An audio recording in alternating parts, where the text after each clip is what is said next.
जिससे पृष्ठीय ऊर्जा मिलती है।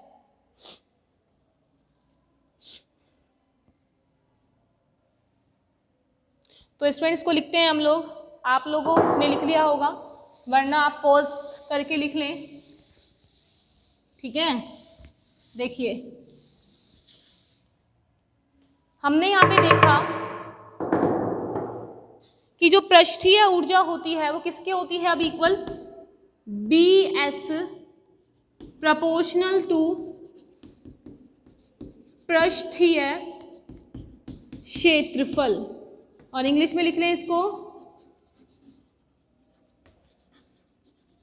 सरफेस एरिया, ठीक। सरफेस एरिया क्या होता है, माइनस हो रहा है ना बच्चों, ये बात बता चुकी हूँ मैं आपको, माइनस हो रहा है ना, प्रोपोर्शनल माइनस पृष्ठीय क्षेत्रफल कितना होता है 4πr², और हम देख चुके हैं कि जो r होता है r0a⁴ होता है, राइट। जब हम इसको वैल्यू को यहाँ रखेंगे तो हमें क्या मिलेगा कि BS प्रोपोर्शनल टू माइनस में 4πr², और ये क्या नहीं r² नहीं r0, ये इस वाले का स्क्वायर, तो यहाँ से मिला BS proportional to minus of a⁴,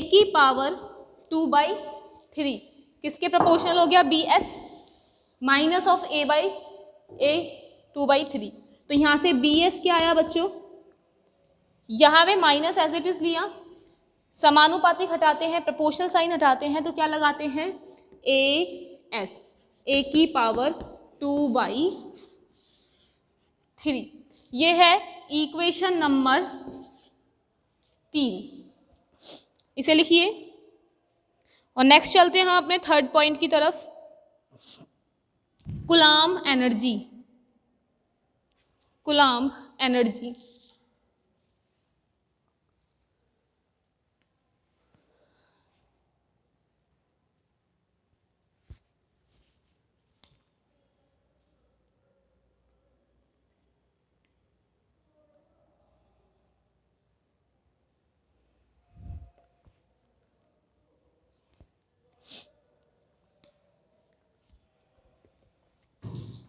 तो देखिए इसको हटाते हैं अब हम,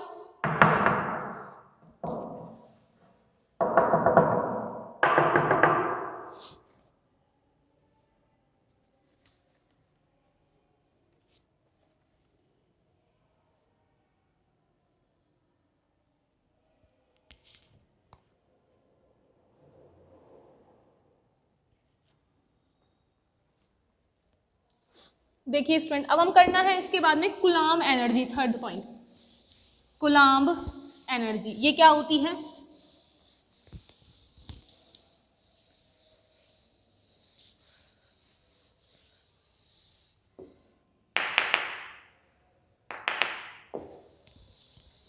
देखिए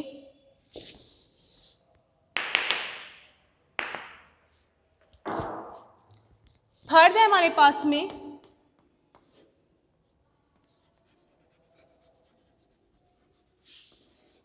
कूलाम्ब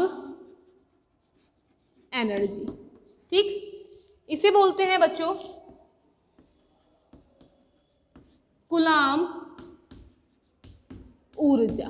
देखिए ये होती क्या है कूलाम्ब, ये तो कब यूज लेते थे, जब प्रोटॉन प्रोटॉन का इंटरेक्शन होगा तब। देखिए कूलाम्ब एनर्जी कहना चाहती है स्टूडेंट्स आप लोगों से कि जब प्रोटॉन प्रोटॉन होते हैं वो इंटरेक्शन करते हैं तो क्या बनता है हम लोगों के पास में, रिपल्जन का साइन बनता है, ठीक है, रिपेल करते हैं, प्रतिकर्षित करते हैं एक दूसरे को, ठीक। आप सोचिए इसके अंदर न्यूट्रॉन और प्रोटॉन रखे हुए हैं, ठीक, लेकिन जो प्रोटॉन होते हैं सिर्फ वही एक दूसरे से आकर्षण या प्रतिकर्षण करेंगे, अट्रैक्शन और रिपल्जन करने वाले हैं। न्यूट्रॉन कुछ नहीं करेगा बिकॉज क्योंकि न्यूट्रॉन का जो चार्ज होता है वो 0 होता है, नहीं होता, लेकिन प्रोटॉन के पास में क्या होता है, चार्ज होता है, तो इनमें प्रोटॉन प्रोटॉन के मध्य इंटरेक्शन होगा। मैंने कहा अगर हम प्रोटॉन ले लेते हैं जैसे ये हैं प्रोटॉन्स हैं, ये है ना नंबर, ये प्रोटॉन है, ये एक प्रोटॉन किससे इंटरेक्शन करेगा? स्टूडेंट ये खुद से इंटरेक्शन नहीं करते हैं, कभी भी खुद के इंटरेक्शन नहीं होते। ये वही वाली बात है कि 5 लोग खड़े हैं, अगर एक एक इंसान एक एक से हाथ मिलाए और 2 बार नहीं मिलाना चाहिए, ठीक। तो देखिए ये इससे कर रहा है, ये ऐसे हुआ इंटरेक्शन, इसका इससे होगा, खुद से नहीं होगा, यहाँ होगा, इधर होगा, इधर। सिमिलरली 3, 4 और 5 का होगा, ठीक। तो हम क्या कह सकते हैं कि इंटरेक्शन कैसे हो रहा है, जेड वालों का, जो जेड प्रोटॉन संख्या है उनका इंटरेक्शन हो रहा है सिर्फ Z-1 से, एक खुद से इंटरेक्शन नहीं कर रहे हैं ये। तो हमने लिखा जेड का हो रहा है Z-1 से। तो कूलाम ऊर्जा क्या कहती है? कूलाम ऊर्जा कहती है कि ये प्रोटॉन के मध्य जो आपस में प्रतिकर्षण का जो बल है वो क्या करता है, इनकी वैल्यू में प्रतिकर्षित करता है। प्रतिकर्षित के लिए यहाँ पे क्या आएगा, नेगेटिव साइन आएगा और कुछ इस तरीके की ऊर्जा प्राप्त होगी, राइट। तो देखिए हम इसको लिखना स्टार्ट करते हैं। ये किसकी वजह से हो रही है? प्रोटॉन इंटरेक्शन की वजह से, ठीक है। तो इसमें लिखिए कूलाम ऊर्जा, कूलाम एनर्जी, यहां लिखना है इन nucleus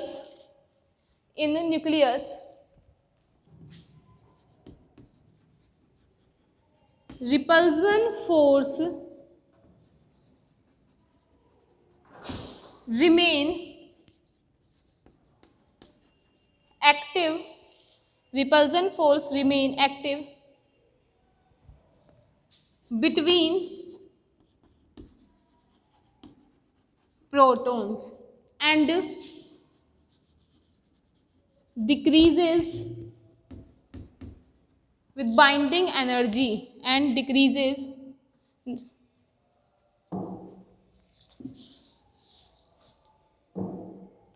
and which decreases binding energy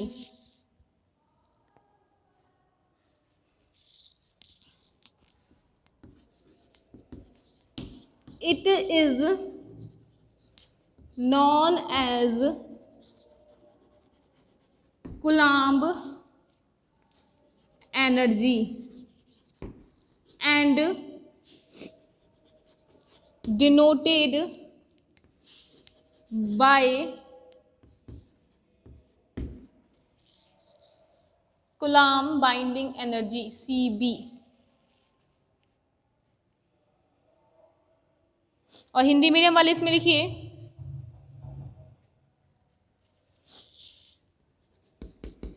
नाभिक में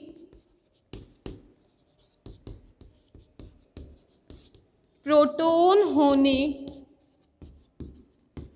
के कारण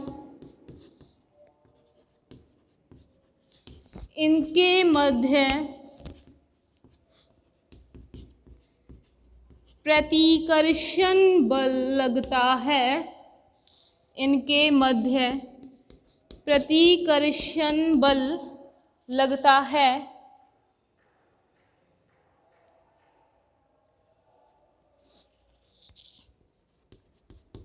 और नाभिक की बंधन ऊर्जा कम होने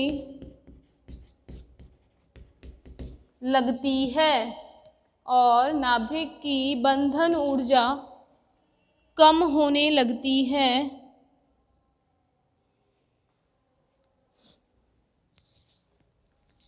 जिसे कूलाम ऊर्जा कहते हैं तथा बी सी से प्रदर्शित करते हैं।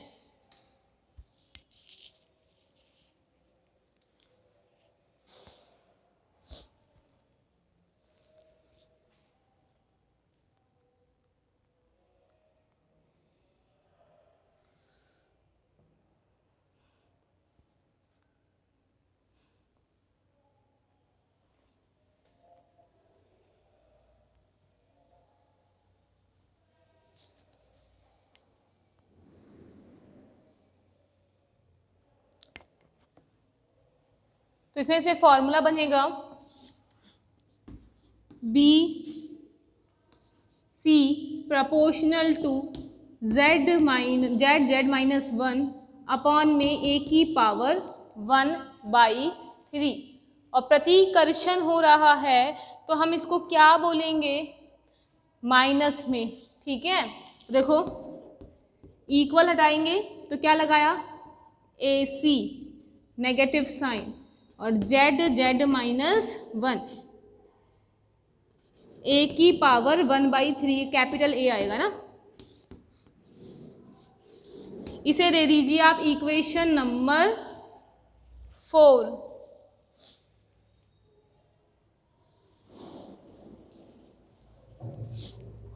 देखो बच्चों ये भी लिख लो साइड में कि जो नेगेटिव साइन है वो किसकी वजह से आ रहा है, रिपल्सन की वजह से। ठीक है, negative sign is due to repulsion.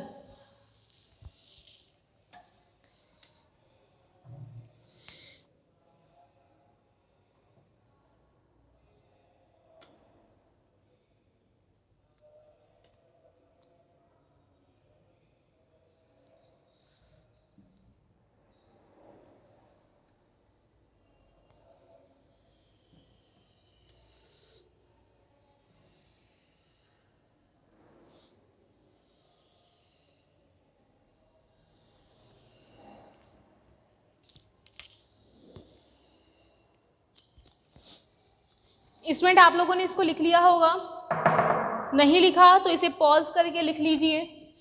हम आगे चलते हैं कूलाम ऊर्जा के बाद में असिमेट्रिक एनर्जी या फिर असममित ऊर्जा। ठीक, असममित ऊर्जा क्या होती है,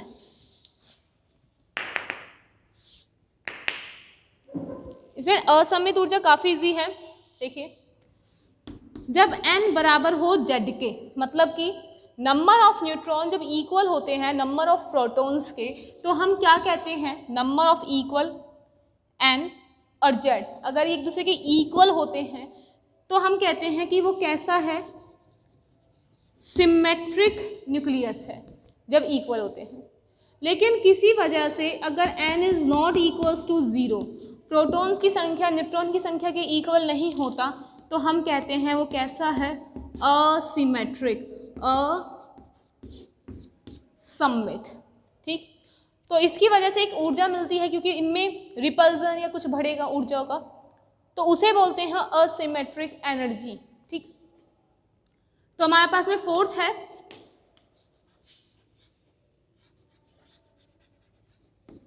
असिमेट्रिक एनर्जी, इसे बोला जाता है असममित ऊर्जा। असममित ऊर्जा बी ए से इसको डिनोट करते हैं। ठीक है, तो यहां पे लिखना स्टार्ट कीजिए इसे। Such nuclei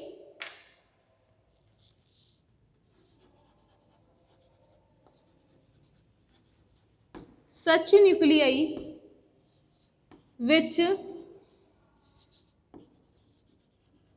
where n is equals to z such that N upon में Z is equal to 1, non as symmetry, but when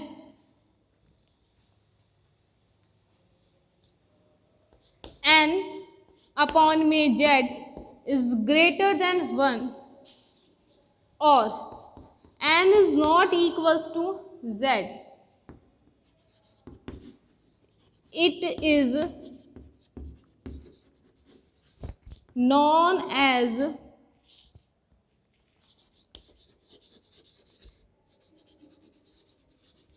asymmetric energy. ठीक, असिमेट्रिक एनर्जी।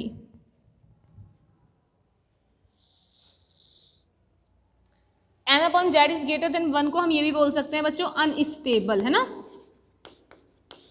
अनस्टेबल।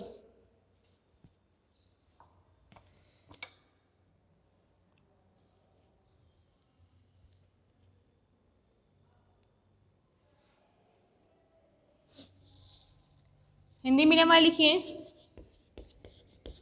जैसे जैसे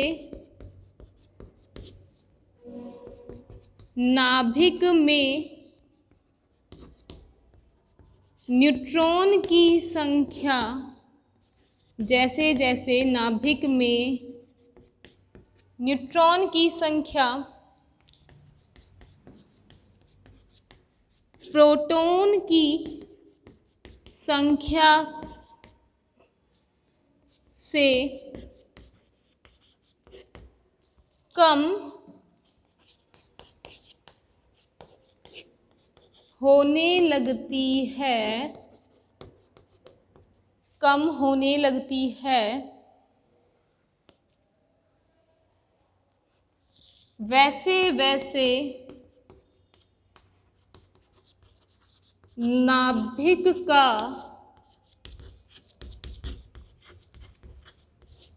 स्थायित्व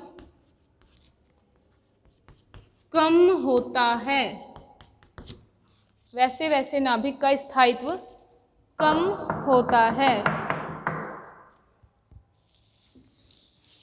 इस प्रभाव को असममित प्रभाव कहते हैं।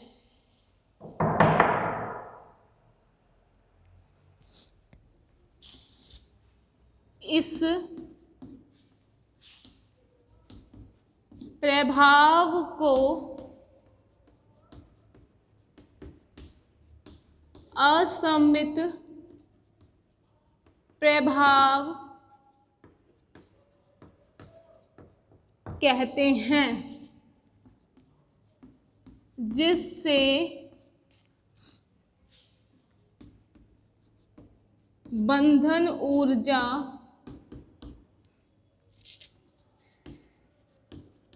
कम होने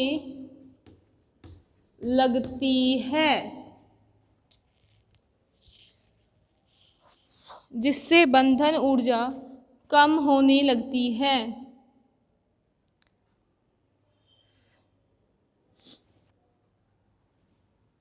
यहाँ लिख दो कि बी ए असिमेट्रिक, ठीक है, n माइनस में z का होल स्क्वायर अपॉन में a प्रोपोर्शनल, है ना। अब ऊर्जा कम होने लग रही है तो नेगेटिव आएगा, तो B A proportional to minus of n minus में n की जगह रख सकते हैं हम a माइनस जेड, तो ये क्या बन गया a माइनस में 2z का स्क्वायर अपॉन में a, इसको लिख लीजिए और इक्वेशन नंबर दे दीजिए बच्चों 5।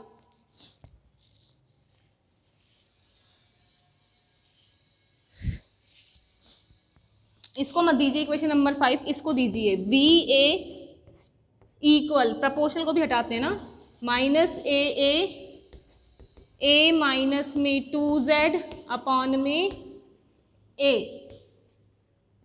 इसे दो इक्वेशन नंबर 5। ये लिखिए,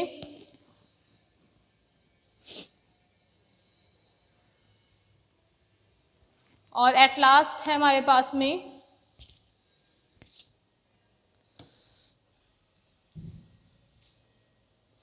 पेयरिंग एनर्जी।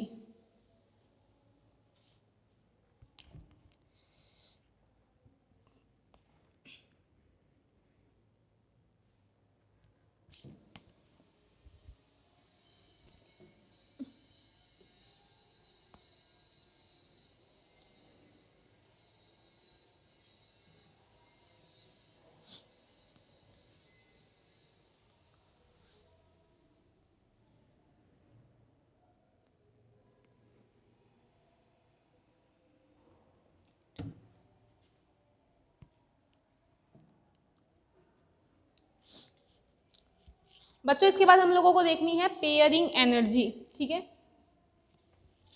पेयरिंग एनर्जी, तो इसको रब करते हैं। ये लिख लिया होगा आपने, बहुत देर से लिखा हुआ ये तो।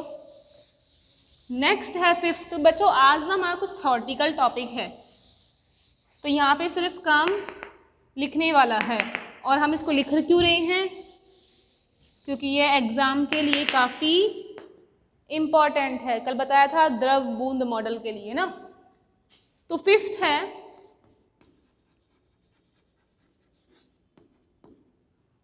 Pairing energy, right. इसे बोला जाता है युग्मन ऊर्जा, ठीक।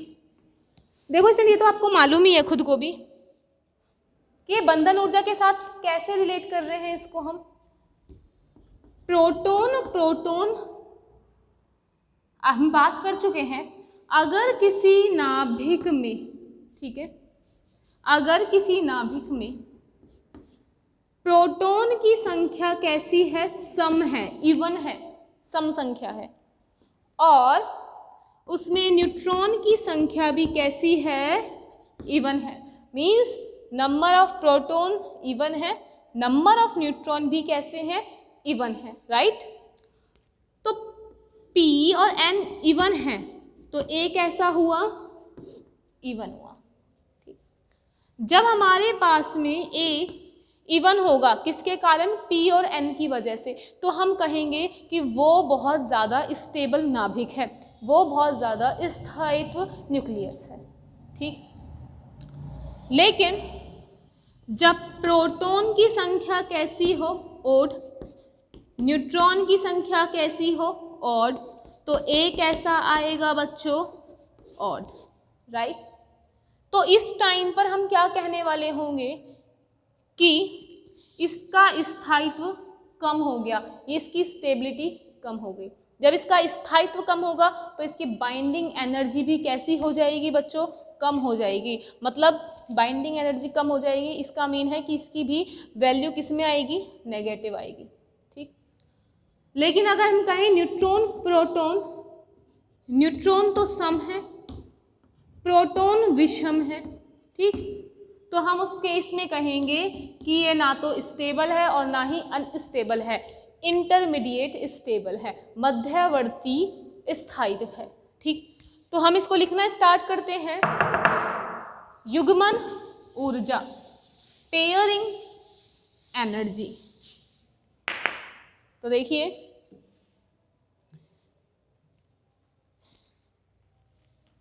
इसमें लिखिए in nucleus due to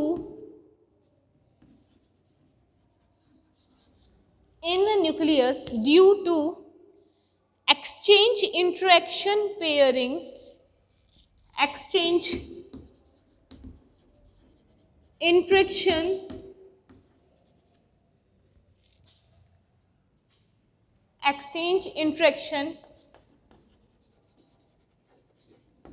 pairing take place. Exchange in friction preparing take place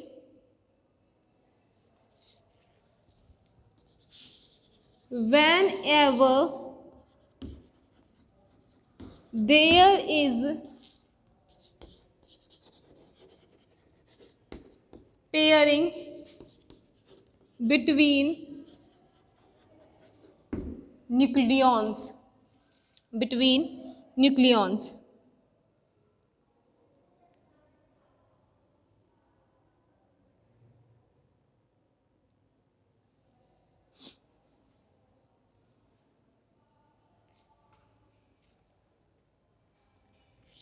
When proton and neutron has even number, then proton and neutron have even number, then stability take place.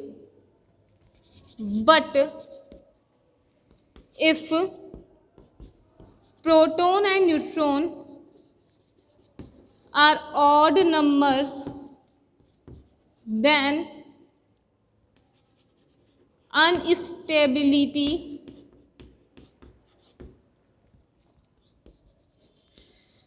take place. And if proton and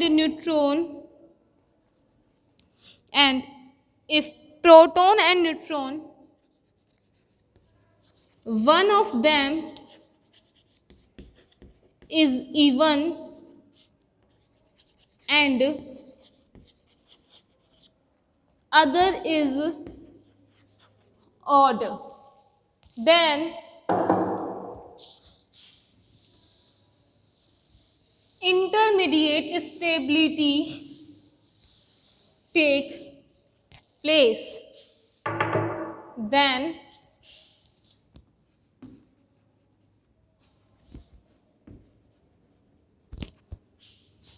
intermediate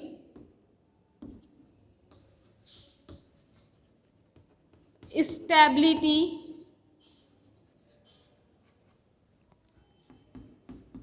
take place. Right, Hindi medium के लिए लिखते हैं हम इसमें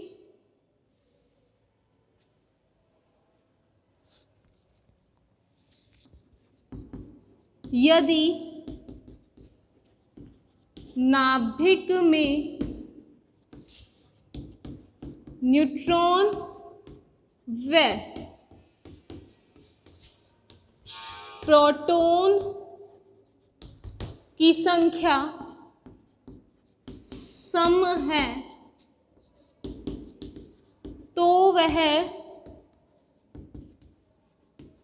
अत्यधिक स्थायी है। यदि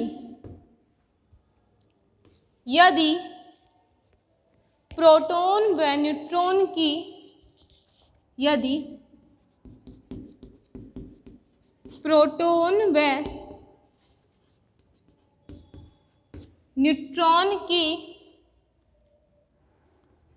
संख्या विषम है तो वह अत्यधिक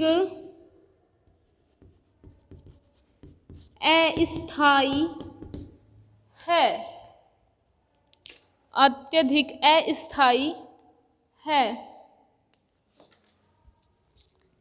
और यदि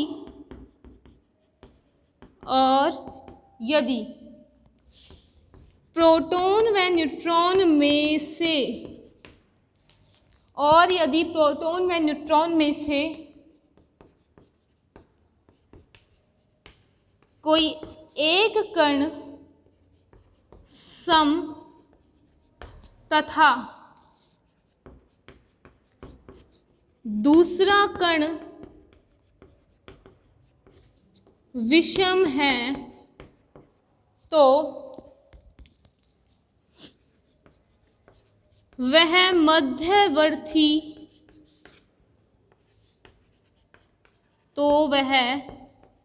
मध्यवर्ती स्थायी है। लिखिए इसे।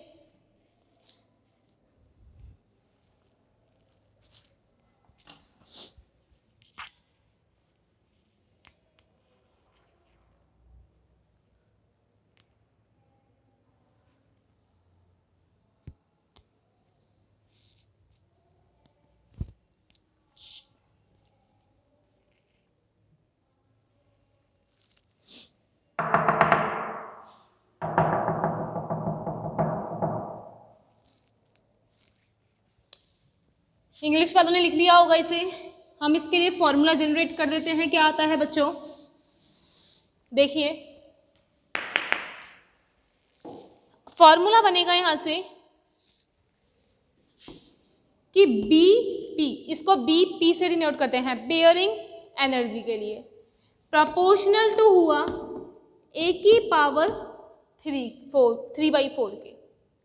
अब ये जो है घट रहा है, तो स्थायित्व और अस्थायित्व की बात की थी, क्योंकि हम पेयरिंग की बात कर रहे हैं, तो BP इज इक्वल्स टू आएगा माइनस ऑफ AP A की पावर 3/4, इक्वेशन नंबर 6। तो इसको लिखिए कंप्लीट।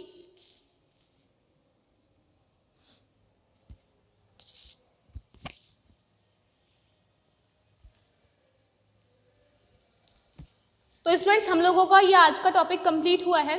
ठीक, आज हमने देखा है सेमी इंपिरिकल मास फॉर्मूला क्या होता है, सामी अनुभाविक द्रव्यमान सूत्र के बारे में हमने पढ़ा, जिसमें हमने 5 टाइप की एनर्जीज पढ़ी जो कि बंधन ऊर्जा से रिलेट करती हैं, और हमने फिर एक एक करके 5 एनर्जीज के बारे में डिस्कस किया, राइट। इसके बाद में कल फर्दर हम देखेंगे कि हम टोटल बाइंडिंग एनर्जी, ये जितनी भी टोटल एनर्जीज हैं, इनको ऐड करेंगे और ऐड कर कर एक कर्व बनाएंगे। फिर हम बाइंडिंग एनर्जी के जो पहले वाले कर्व से उसकी तुलना करेंगे, कंपेयर करेंगे, तब हमें पता चलता है कि कौन सी कम सही है और कौन सी ज़्यादा, राइट। तो हमारा ये टॉपिक कंप्लीट हो गया है। Thank you.